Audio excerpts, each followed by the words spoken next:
September 2nd, 1945 saw the end of World War II with the surrender of the Japanese forces.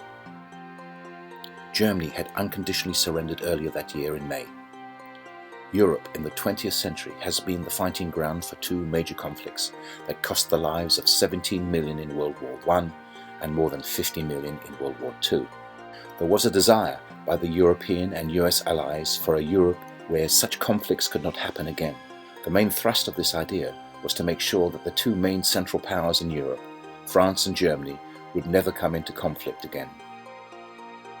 A number of treaties and agreements were proposed, starting with the Treaty of Paris in 1951, creating the European Coal and Steel Community. Others, such as the European Defence Community and the European Political Community, followed, culminating in the European Economic Community, the EEC, being created in 1957 by the Treaty of Rome. This was to be a regional organisation which aimed to bring about economic integration between its member states. Great Britain joined the EEC in January 1973 under the premiership of Edward Heath. In 1974, the Labour government, led by Prime Minister Wilson, was unhappy with the terms of the EEC membership and held a referendum in June 1975. A substantial majority voted in favour of continued membership, although Britain consistently resisted supranational industrial, scientific and social policies. Since then, there has been a consistent move to change the parameters, allowing ever more integration, and moreover, the control of the now EU to be in the hands of a few individuals in Brussels, the seat of the European Parliament. The consistent eroding of basic democratic principles and the reduction of decision-making by individual member states points quite clearly to a federal states of Europe, where in fact the individual states have little or no say in the common strategies and laws enacted. The EU annual budget is €114 billion, with administration costs of €6.8 billion. In 2015, Great Britain paid €13 billion to the EU budget, with €4.5 billion coming back to Great Britain on EU-approved projects and directives. That is an €8.5 billion net contribution.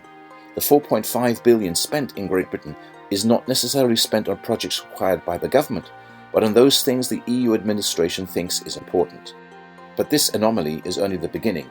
The European Commission reports that corruption costs the EU approximately €100 billion per year. The EU is now pervasive in everyday UK life. That incompetence and inefficiencies affect the UK and cause more harm than any benefits the UK may gain from being in the single market.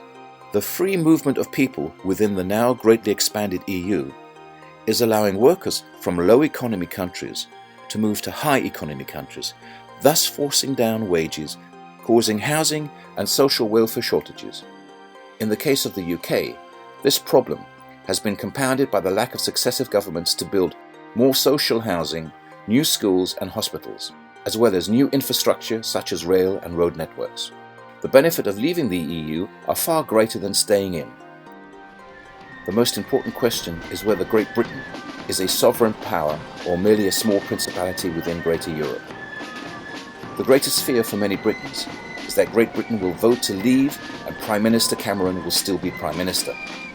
Cameron has shown over the last 6 years that he lacks the leadership needed to lead a Great Britain independent of the EU.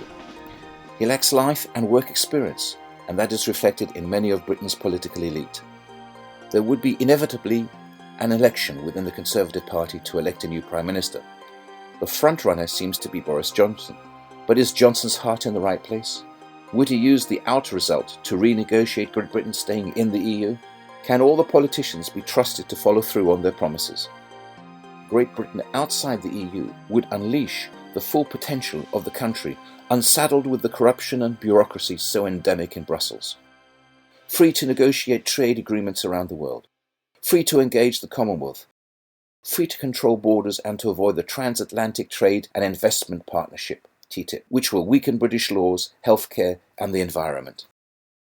Leaving the EU would free up money to spend on infrastructure such as social housing, transportation, develop high-speed internet across the country, aid manufacturing and help support farmers to produce enough food to feed the country and not rely on cheap imports. Every member country in the EU has had its sovereignty undermined by the bureaucrats in Brussels. Great Britain's sovereignty is not negotiable.